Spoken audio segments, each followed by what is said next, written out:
This is episode number 97 of Hebrews in Exile with our honorable teacher, Robert B. Holman Jr. and Sean Appleton. And in this podcast, we're going to discuss Black history. Now, if you prescribe to the Masoretic text, you understand that Black history is something that you pick up all the time because the people that are germane to the Masoretic text are melanated people. And so in this podcast, we continue that thought by expounding upon different subjects and topics that are germane to Black history, which are germane to the Masoretic text, which is germane to Yahweh's exiled empire. Hebrews in exile. You know what we do. Let's go. Give me more love, yeah. Give me more passion. This is Rabbi Robert B. Holman Jr. and Sean Appleton. And this is Hebrews in Exile. You know what? I almost had to stop because I wanted to say Yahweh's exiled empire. You know, but that's a good thing. Listen, we are getting ready to promote one of the most phenomenal things in the history of Hebrew Israel. Mm-hmm. Not one Hebrew Israelite has ever thought about this, whether they be pure or whether they be Hebriskins. Yeah, Hebriskins. And that is, we've read in Scripture where Scripture always refers to Israel as the children of Israel. Mm-hmm. But children grow up. Right. They grow up. Yep. And while our Heavenly Father recognizes us as being his children, mm-hmm. yet and still,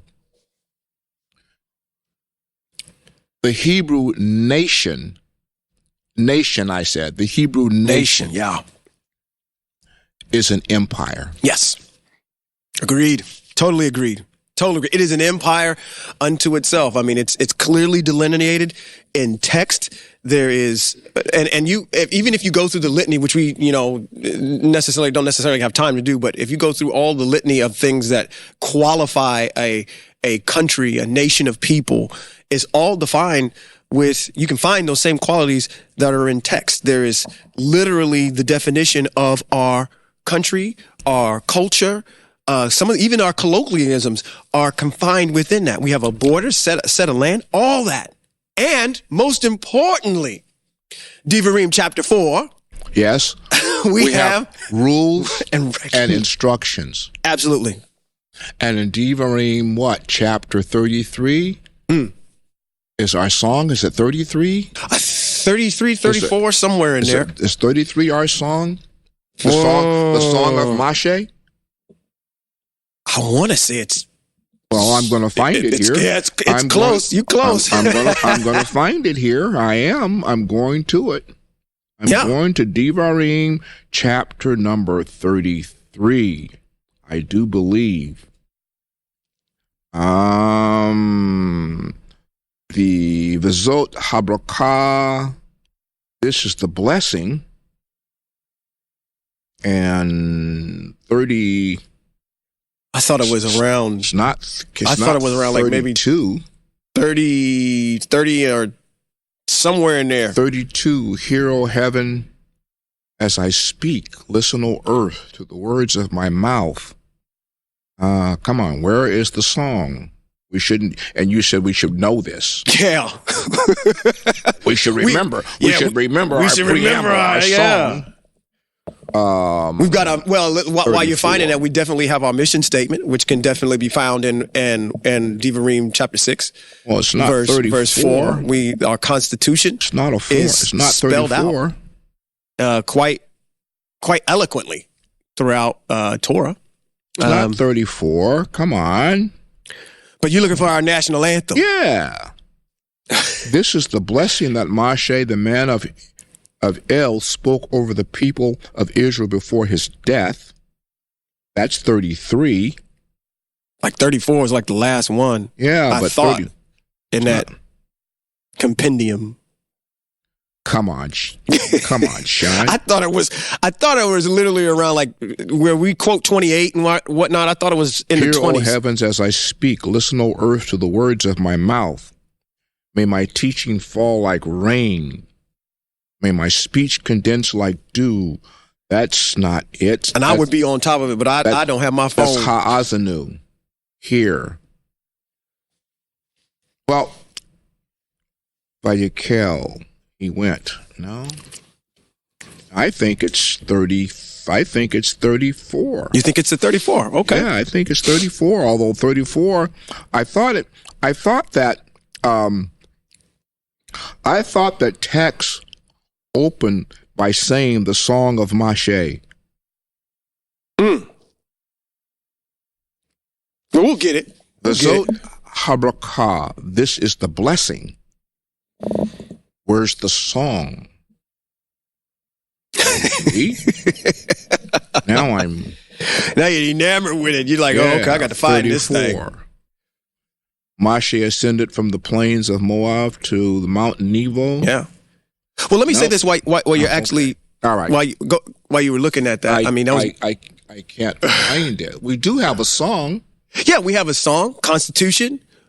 We have our borders. We know where our land is. We have our governances. We have everything that gives us the parameters of how the nation is supposed to function under a theocracy. And that's part of somewhat of the problem that we have in relating to the Most High, is because we live here in the United States under a republic, in a democracy that says we the people. That's why I'm trying to say this without adding any pedagogy to it. And pedagogy is just this idea of just saying I'm explaining something, but there's an undertone to it. A great example of pedagogy is when people talk about critical race theory. When people are talking about, I'm just explaining history, but that history doesn't make a certain group of melanemic people look good. So therefore, it's called pedagogy, because what it's doing is it's saying that they're inherently bad because you're telling a particular fact about something. So I'm not trying to say this about trying to have any pedagogy, but there's a certain group of people that are across the street that acquiesce to that idea of diplomacy and democracy, because they've literally said in Hebrews chapter 7, we are going to change this because we feel as though it is weak and ineffective and didn't accomplish its goal. Oh, are you quoting Hebrews chapter 7? I am quoting Hebrews chapter 7. Okay. It is over there. Well, I bring this up. I bring this up with all of this that you've heard in between when I first started talking about this this evening, is that we are introducing into your thought process something that is great, and that is Yahweh's exiled empire. Yes, absolutely. Yahweh's exiled empire. Yeah. And to get you to think in a broader mindset or in a broader concept as to the fact that we're not dealing or talking about something small and minute. An empire is something great. Yeah. Greece was an empire. Rome was an empire. Yeah.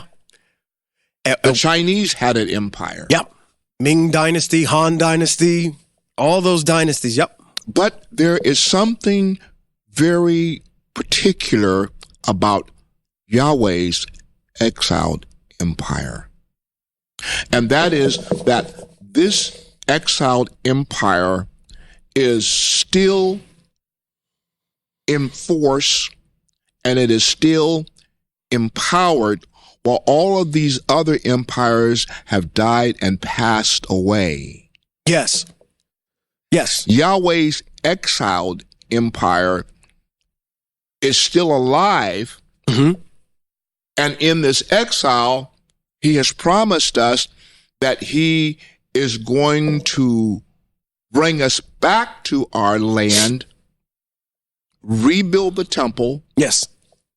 reestablish King David as king, and the empire will be eternal and forever, and no empire will ever exceed it or demean it or destroy it.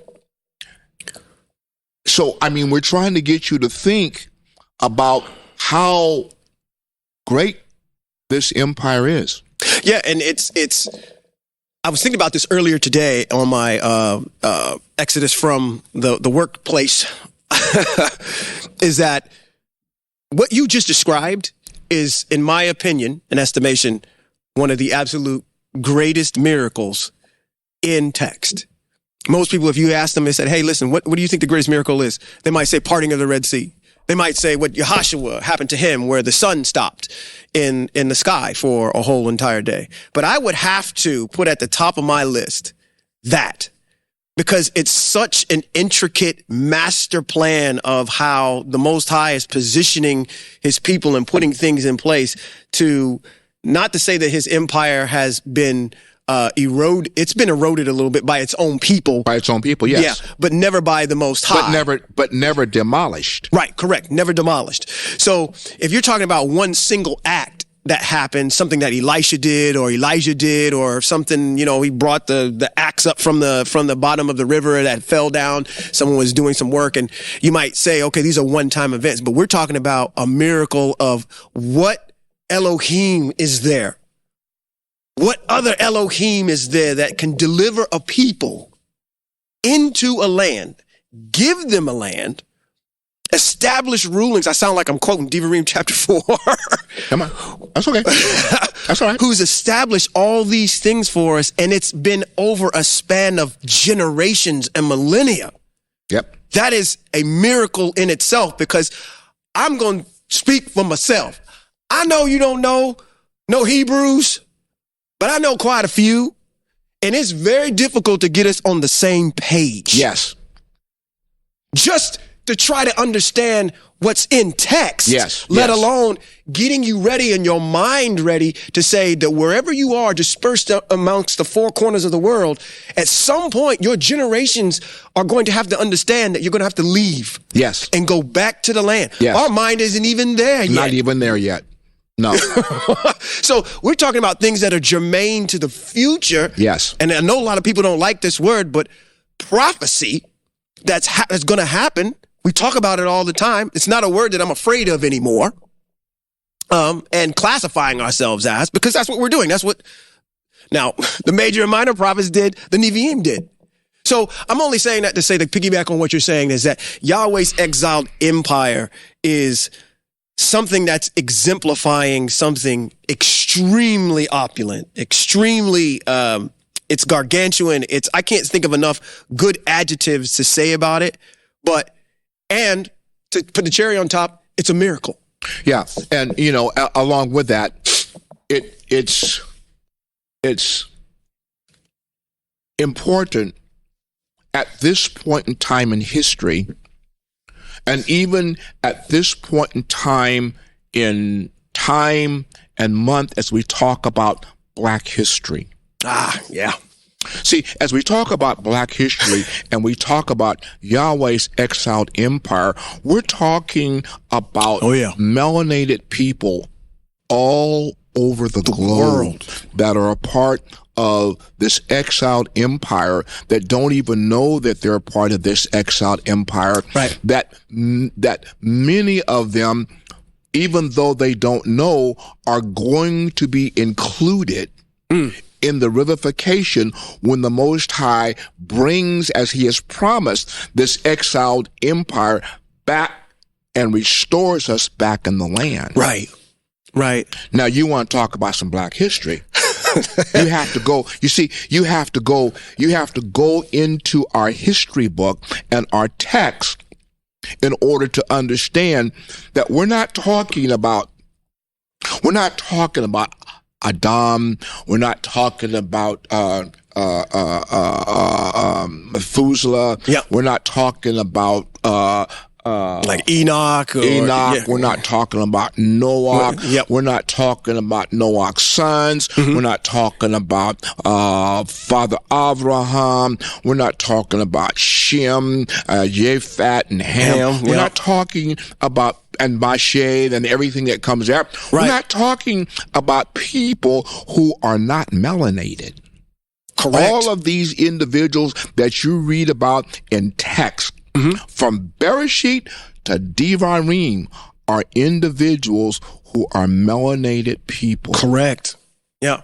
And what an appropriate month, because every time that we talk Black history. Yes, we do. Every single Shabbat. Yes, we do. Black history, Black history, Black history. Yeah, and the thing that disturbs me the most is we talk to people who don't know their history.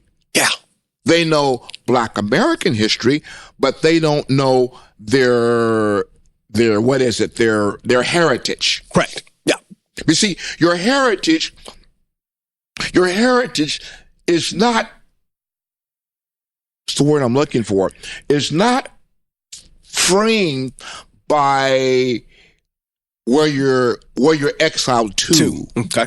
Your heritage is framed by where you're exiled from. And if you don't know where you're exiled from, although I heard a young lady today talking about the diaspora from Africa, our heritage is in the area of Africa, but up in the northeast corner, in the northeast corner, where the Most High has established and provided Israel with a land. Yes.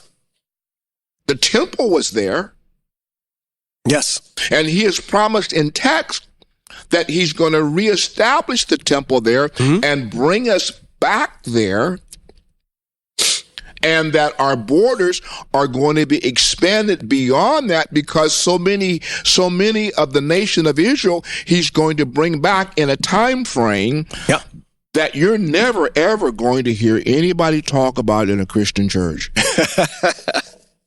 Absolutely. And as I'm writing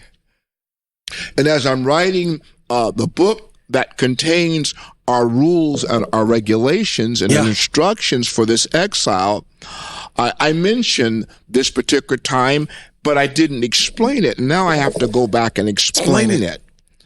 That's what I was going to say. The book that you're writing is going to be so important. And I've got to get it done because it's so important to our way of life in this exile. And the point being is that nobody knows what it is. Exactly.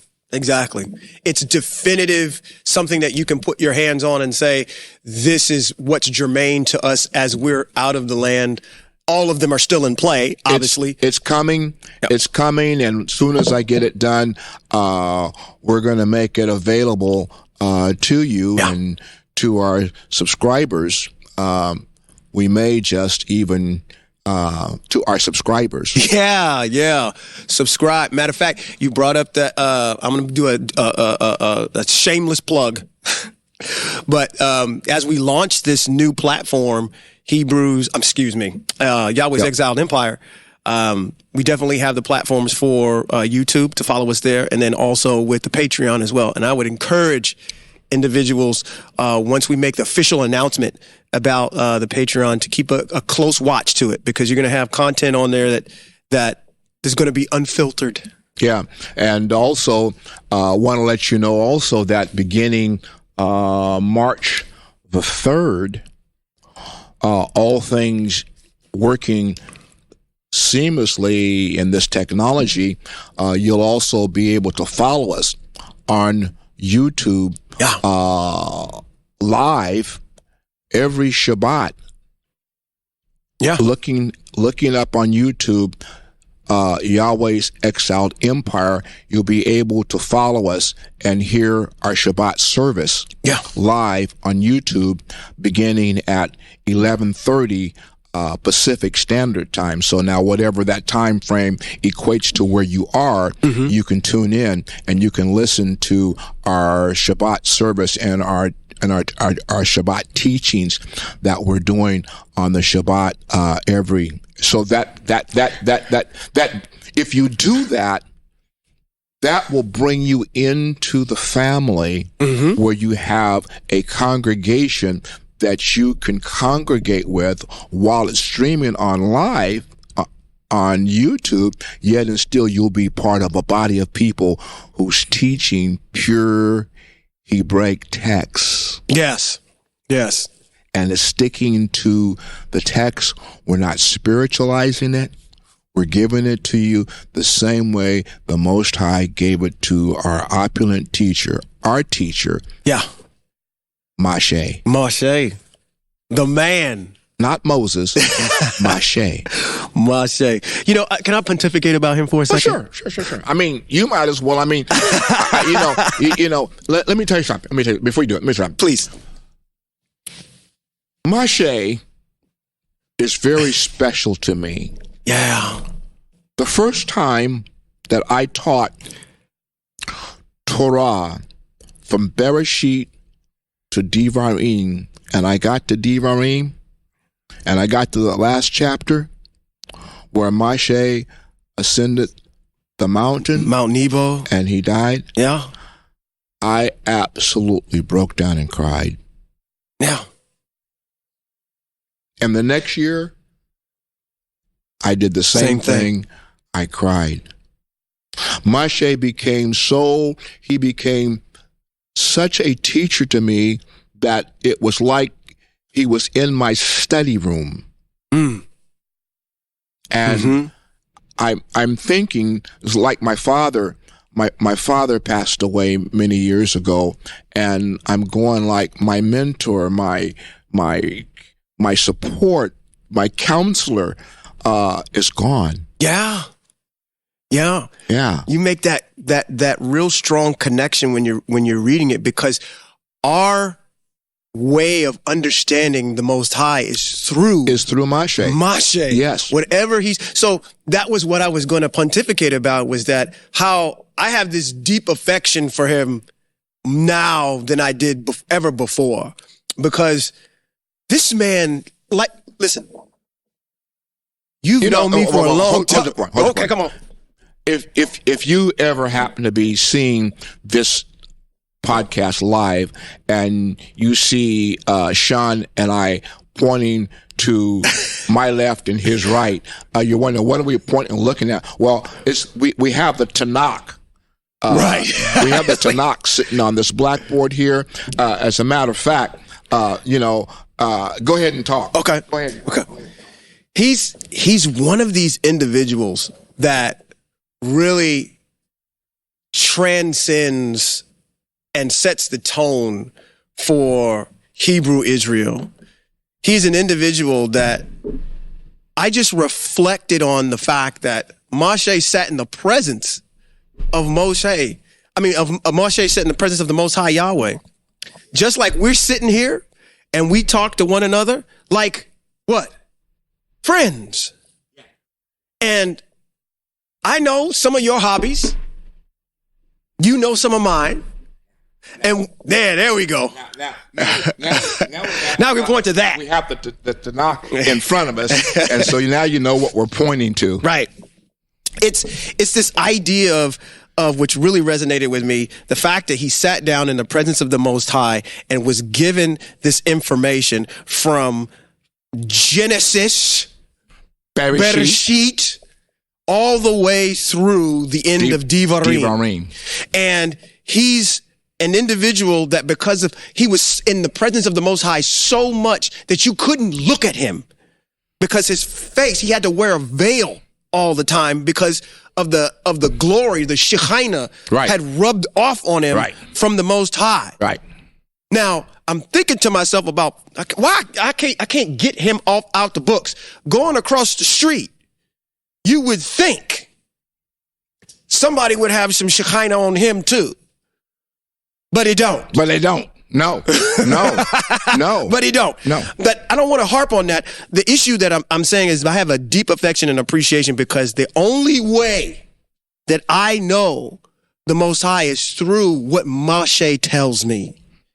And if he breaks it down and says, I believe this, I want to use my imagination. that, like I said, they're talking amongst themselves. And then we have all these questions about how creation began. Tell us about light. Tell us about how you divided the light. I'm pretty sure they're having these intricate conversations between the two of them, but Moshe is only writing down the things that are really germane, that are important. That man knows more than you think. I know you know, but he has... Who, Moshe? Moshe, absolutely. Oh, absolutely. The scope of what he knows is beyond them 5 books. Exactly. And so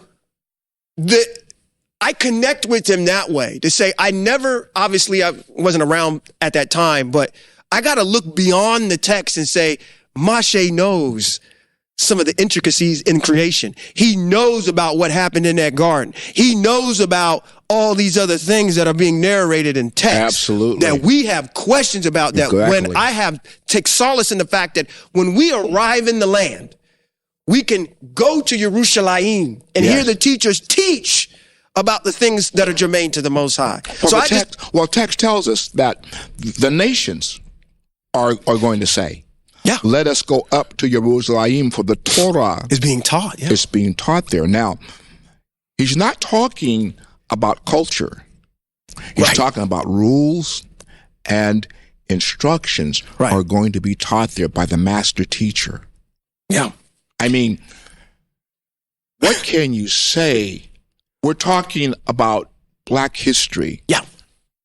This black melanated man called Moshe was called by the Most High one of the greatest prophets of all time. Of all time. He was the GOAT of prophets.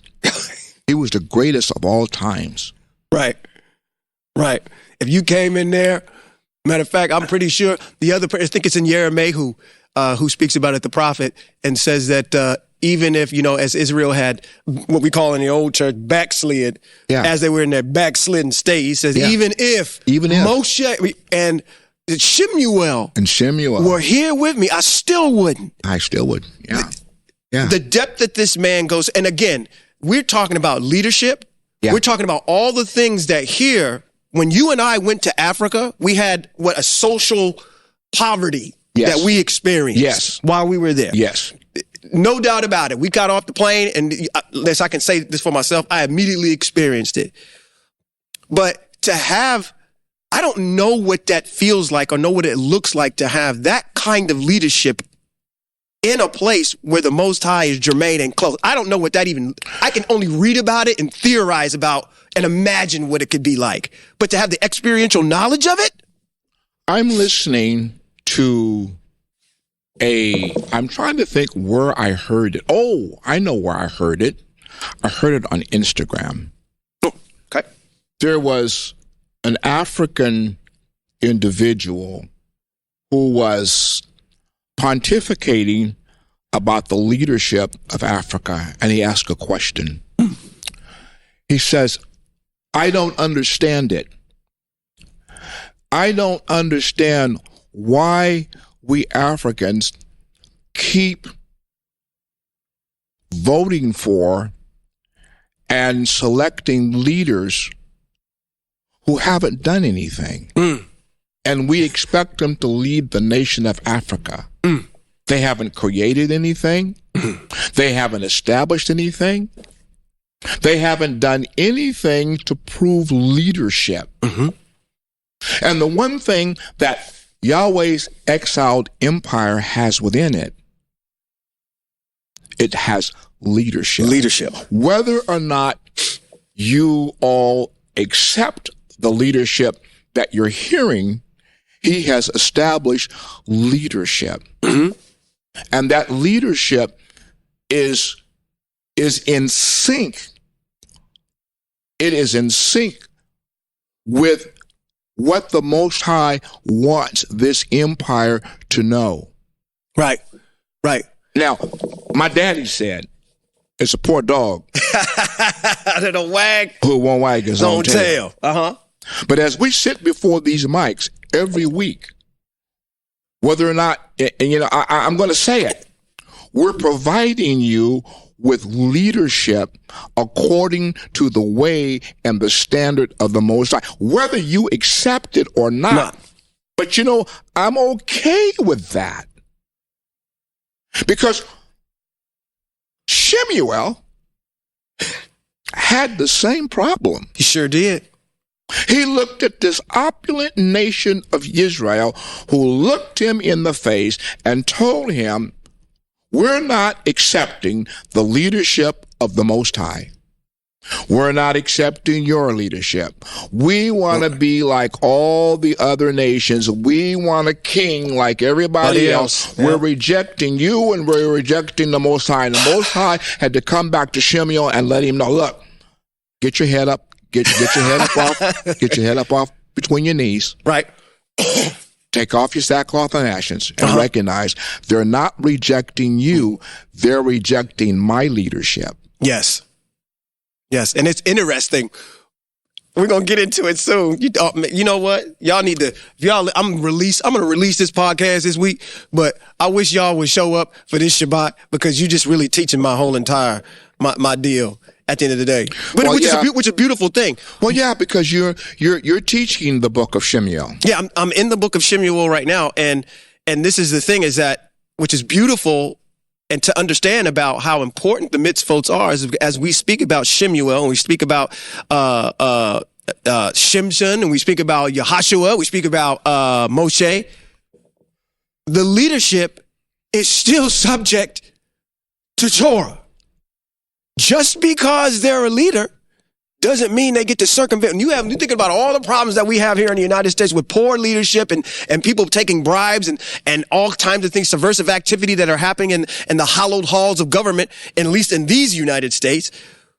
We are, even though they're saying they swear by the Constitution that they're going to be there to uphold it, and no one's above it, like in kind, which is a fat chance because you see people falling down left and right with that. Moshe is a good enough leader to understand that he's not above the mitzvot. Right. And he's subject to it just like everybody citizen else is. Now, but there's something interesting here. The difference with the empire, even in this exile, is within the context of the seriousness that we, the servants of the Most High, take the rules and regulations as Moshe did. Yeah. Now, you can violate the American Constitution as a leader and live. But I dare you, I double dare you to stand up in front of any people and profess that you are a follower of the Most High's ways and know them. Right. And know them, but violate them. I defy you to do that and live. Yeah. Now, you might live one day, you might live a week, you might live a month, but I guarantee you that your days on this earth will be cut short. Absolutely. Now, that's because people, I've said this before, and I said it to somebody the other day. We were talking about why it is that the pastors and what have you can't. Oh, I know. We were talking this weekend. Okay. Why they can't do what you and I do.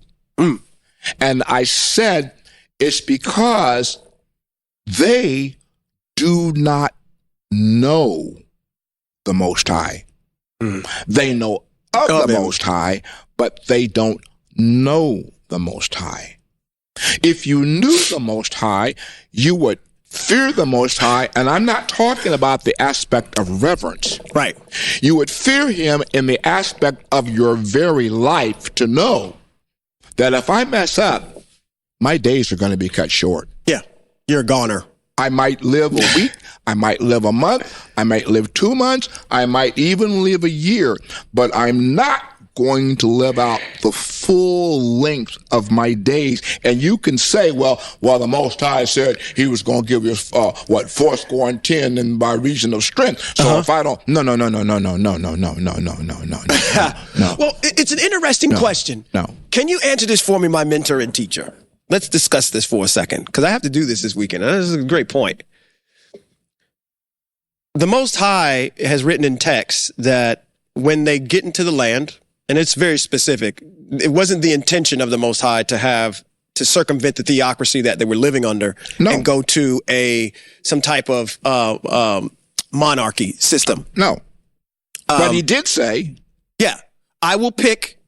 He did say, when you have lived in the land and you want a king. Right. I'll pick him.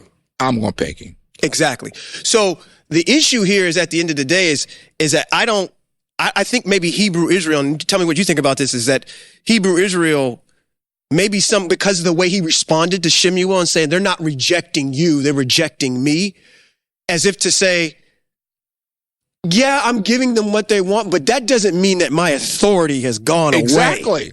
Exactly. And so and then what's it now to piggyback on what you said, sure, that's covered in the fact that he says, when you've lived long and you desire a king, he says, I'm going to pick that king. Mm-hmm.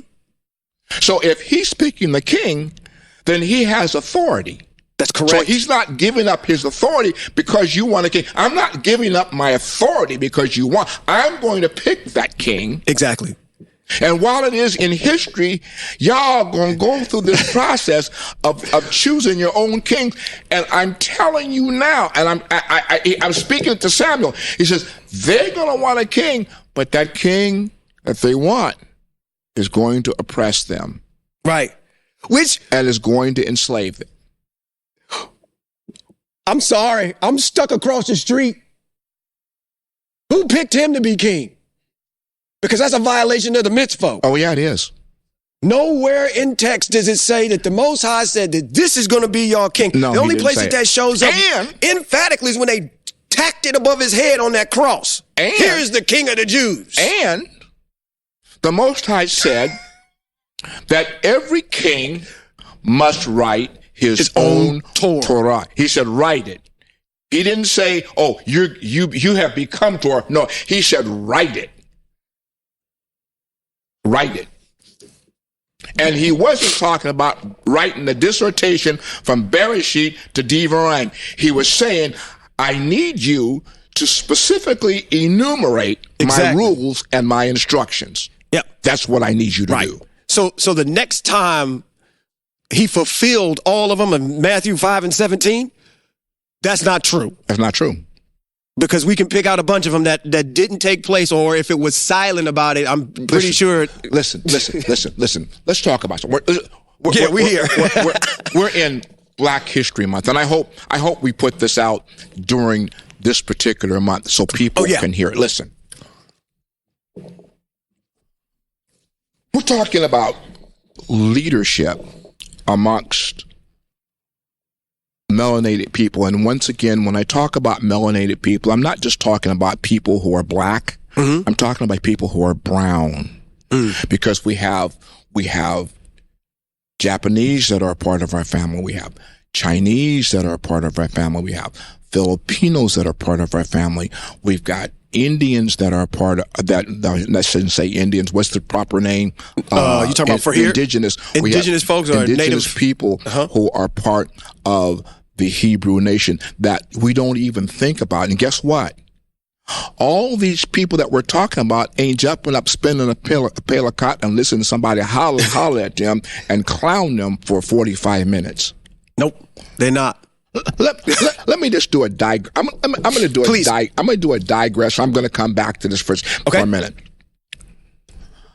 I was watching Instagram again. On the gram. Yep. And they had this snippet on of this church who had voted in their new pastor. By democracy, okay. And they were having this new pastor's installation service. We're talking about leadership, okay? And on the installation service day, one of the mothers stood up in the front of the church and she said, "I'm not having it." Really? Okay. I'm not having it. Y'all gonna come up here as a family and you're gonna vote. You're gonna vote in a pastor? I'm not having it. And it broke out into a brawl in the church during the installation service. Now we're talking about leadership. Oh my gosh. That would never happen with Hebrew Israel. Nope. As a matter of fact, there was an individual who decided to want to stir a ruckus and declare Moshe wasn't chosen by the Most High, and he wasn't the only one to teach. That individual's name was Korach in text. Oh, did the ground open up on him? And when he did that and had his little minions with him, the Most High spoke to the leader that he had chosen, and he told the nation of Israel, tell all of Israel to back up. Yep. Back up. Yep. Back. And they had to back up far enough that they themselves didn't slide into the ground opening up that swallowed up Brother Korach and all his minions. Yeah. See, this would never happen in Hebrew Israel. Yeah, that's where the fear and respect for the Most High jumps in. And I think, Sean, that in order to get the ear of Hebrew Israel in exile, the Most High is going to have to do something spectacular of that nature, because he's doing everything else he can. Well, let's put it this way. I shouldn't put that. He's doing everything else in what I call it? In sequence, in stages. Sure. And we don't get it. That's right. Right. Because what I was saying earlier, because the miracle doesn't happen instantaneously.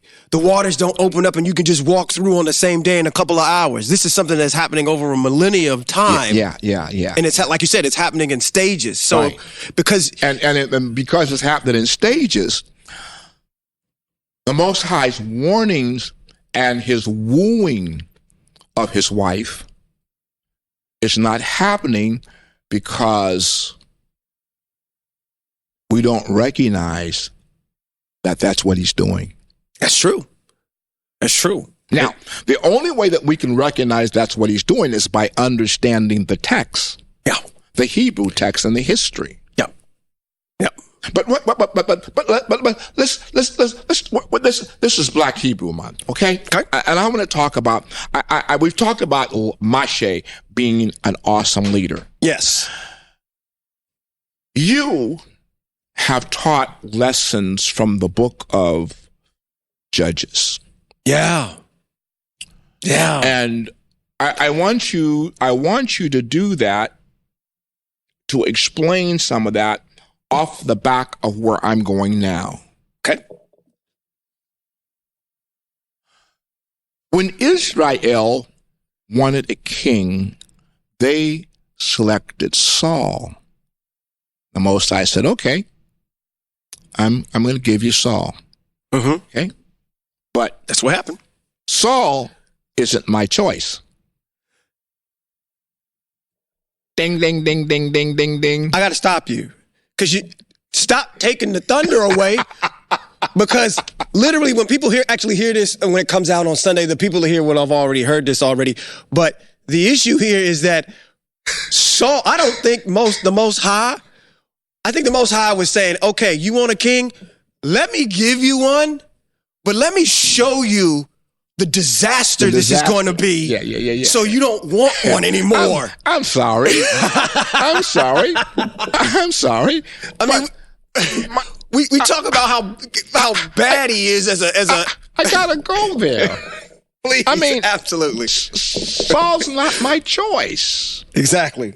There is a little boy out attending some sheep. And I want you, Shemuel, to go to his father, and I want you to find this little boy. Yeah.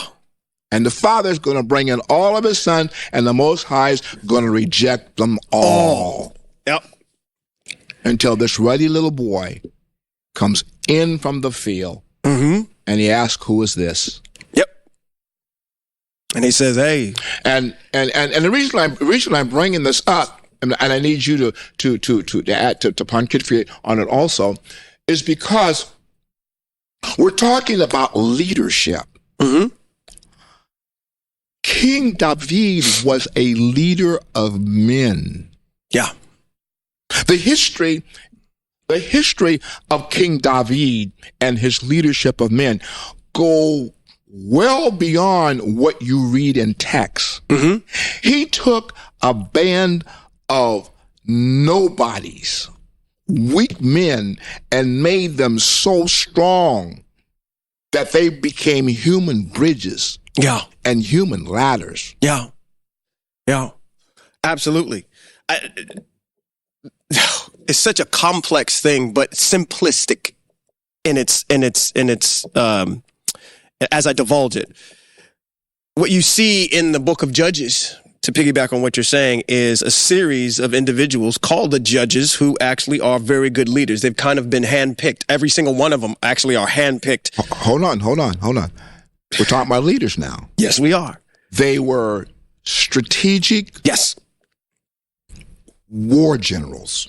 Absolutely, yeah. And that is where this goes. If you look at where the Most High goes with David kind of fits that bill, even though, he's a young boy, but when you look at Shaul versus David, you see two distinct issues going on with the leadership that's there on the criteria for each of them. You can see that this individual is just kind of like a showpiece, for Israel. And this other one is he's got a greater. Let's put it this way. One has a deep respect and reverence for the Most High as a child. Yeah. And the older Shaul has none. That's correct, because even when you look at the text in Shemuel, I believe it's in chapter 9, it talks about how Shaul didn't even know he appears to not even know who Shemuel even is.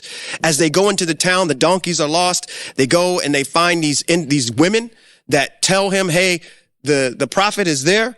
You need to go talk to him, because they had been on search for these donkeys that his father Kish had lost.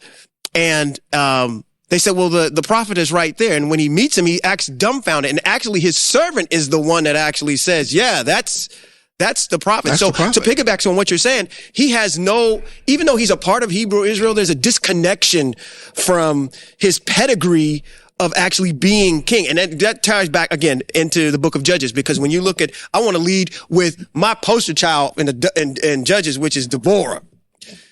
And everybody should remember Deborah, because she had an individual that was under her command named Barak. And I only say that because we had a president named Barak. So even though she commanded and had a strategic mind, when you look at Shimshon and you do the study of what you may know him as Samson, we call him the Hebrew Shimshon versus the Christian Samson, because this Christian Samson is a weak, sniveling individual who just conforms to the whims of whatever his desires are at the particular time, not knowing that the Hebraic Shimshon is a very strategic man. Yes. That he goes in and he's wreaking havoc on the Philistine, and every move that he makes has purpose behind it. Yeah. And so, again, with all of the judges that we see, they all have the same thing. Military prowess. They have an affection for the Most High. Yes. Even in their humility. Yes. Even when you look at Yerubbaal, you may know him as Gideon. If you look at Yerubbaal, he has the same attributes. He's ready to rock and roll when it comes time to I want to say get down for all you young folks that's out there. But he is ready to defend. And this is what we're talking about. We're talking about patriots. We're talking about leadership amongst the black family, the melanated family of people and men. We're talking about the fact that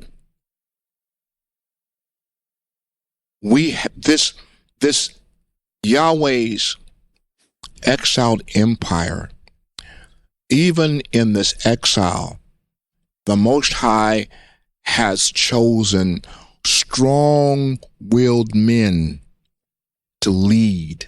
Right. Even if they didn't know they were Hebrew, they were strong. Yeah. And they walked in the faith and knowledge of the strength of belief that the Most High El was on their side. Absolutely. You know, let me tell you something. Okay. Let me tell you something. Marcus Garvey,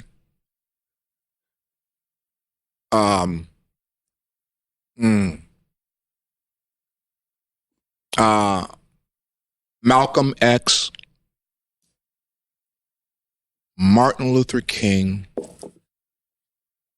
and all of the great men of color in this United States that I'm mentioning that are common names to you. Yeah, like household names, yeah. Household names.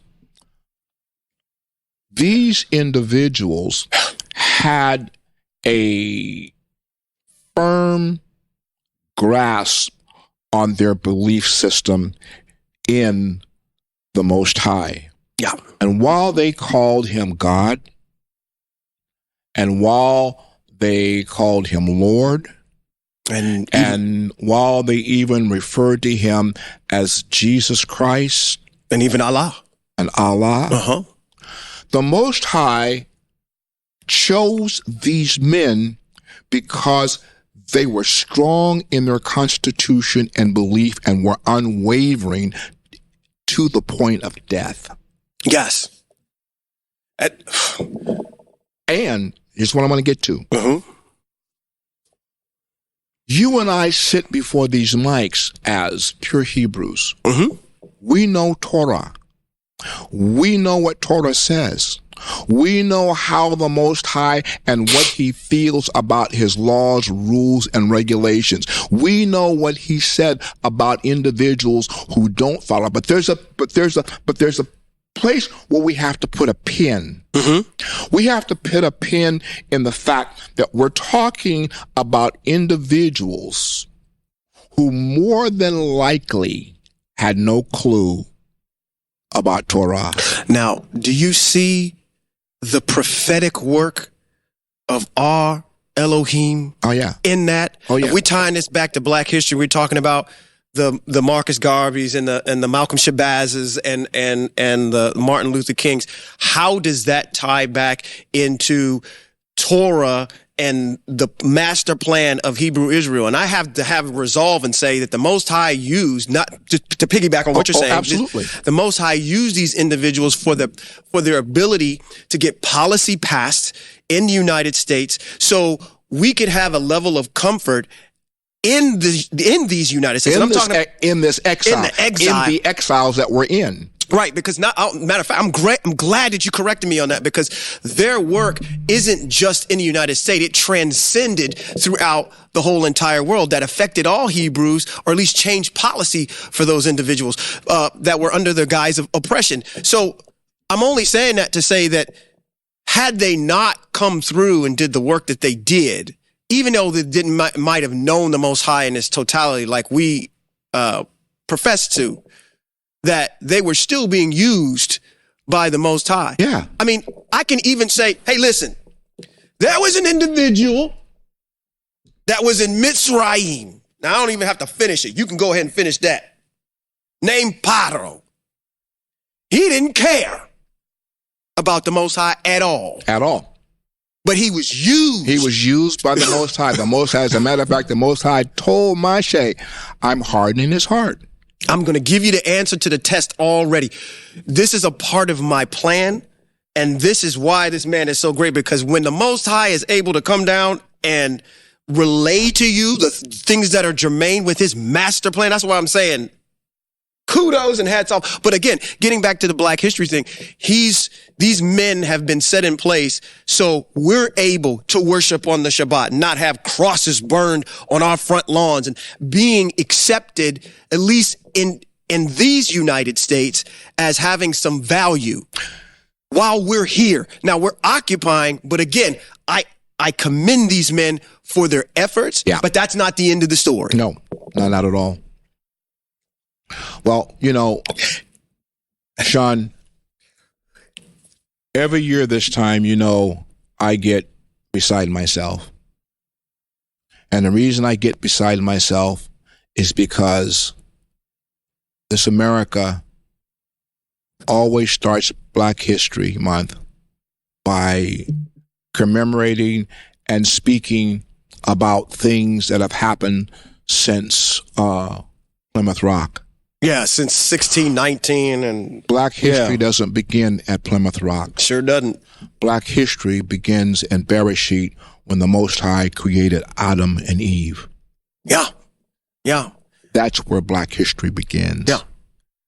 And our history is still being written in this diaspora according to the words that are written in our Hebrew texts. Absolutely.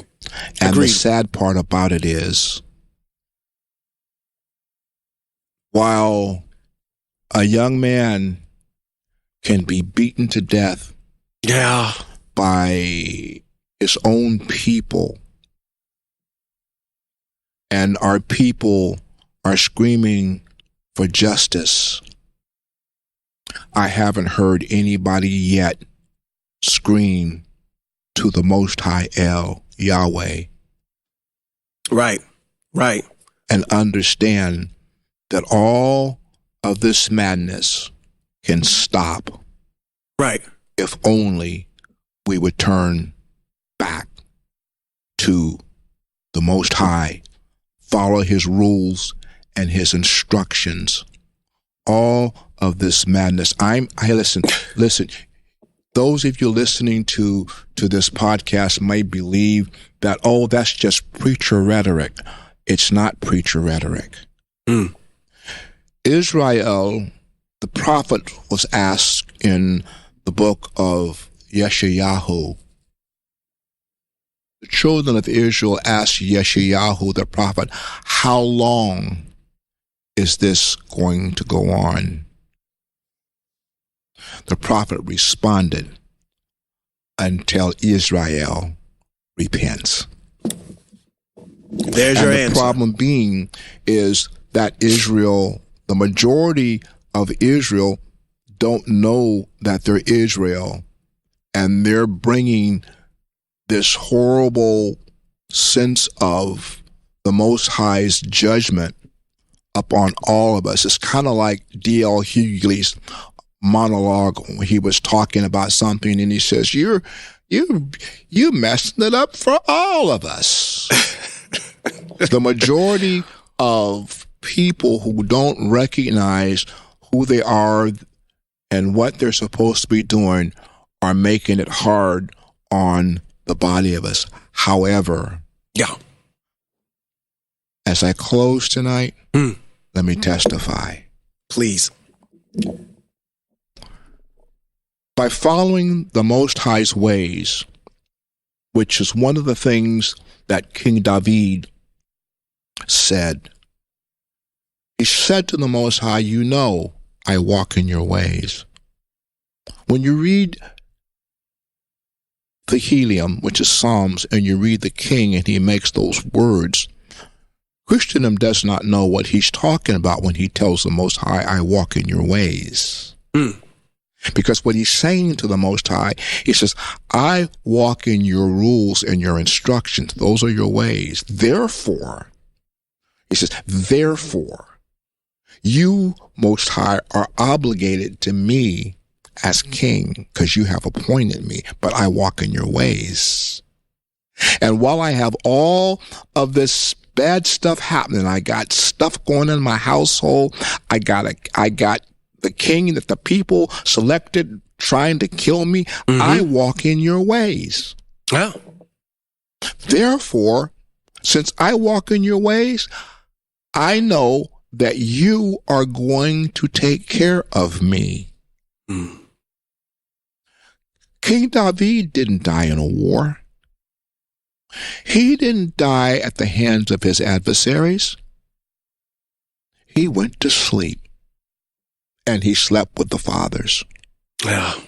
What I'm trying to say to you is that I have come full circle to understand that my length of days is predicated upon my walking according to his ways. And I can testify to you in more ways than one that I know he hears me when I pray. No, I don't hope. Yeah. Ain't about hope. I'm not keeping hope alive no more. No, this right. is, I've reached the point of knowing the Most High. I know the Most High. I don't know of him. I don't know about him. No, I know him like I know you. And I know you. I know the Most High like I know my son. And I know my son. Absolutely. I know him.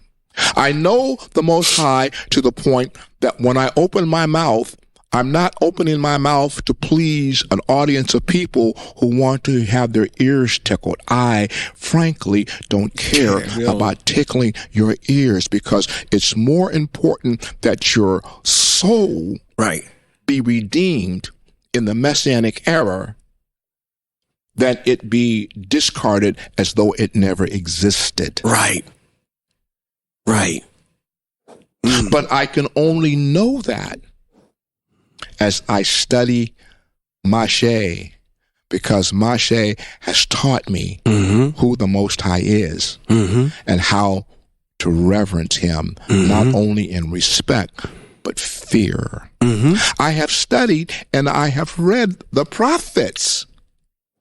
I understand from the prophets how to revere the Most High in reverence, but also revere him in fear. And that's where a lot of people who stand in pulpits are not. And I say to you that the length of days that they have is predicated upon one thing, and that's grace. Yeah. And they don't realize that if they walked in the Most High's ways, that their length of days could be long in this world, but they would have a place of standing in the world to come. But the problem, as I close with the world to come, is that they are not teaching a world to come. They're teaching about a heaven,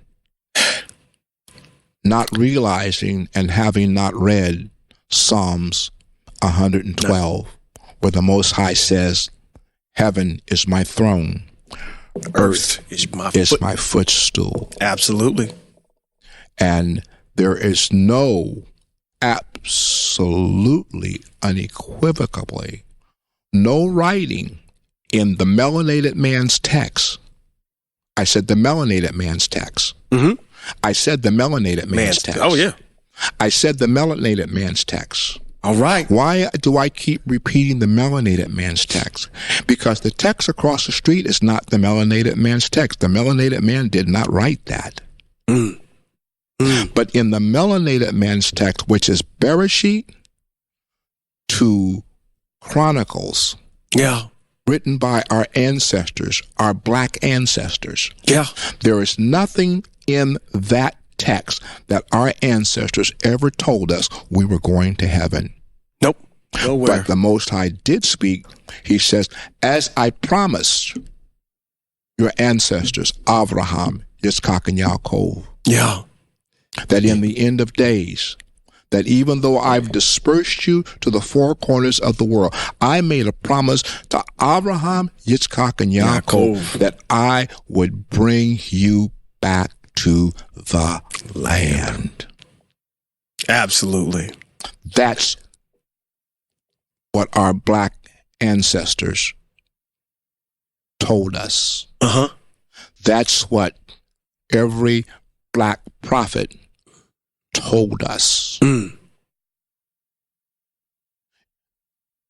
That's what our black history teaches us, written by melanated men at the behest of the one who created all things. Yeah.